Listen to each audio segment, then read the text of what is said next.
Τσέρεν. Ασού Τσέρεν είναι καθιστό, αυτό είναι το ασού του Τσέρεν, του Τούρκου του τότε, αυτός που σκοτώθηκε σαν ταρδικά, το βγάλαμε η δική μας στην Τουρκία και το τραγουδούσα, η Γαρασάρωτα. Τι ήταν αυτός ο τάρτης? Ναι.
Αυτό πάλι ήταν και αυτός αντάρτης.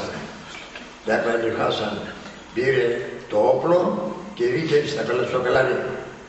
Πάρε το όπλο σου για να συνεκλενεύκεται, να χαίρεται όλη η περιοχή.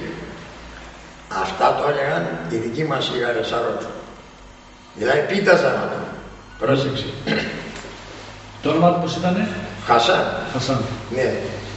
Και μέσα στην πύρινη με χτύψανε τότε. Και η ανταλλαγή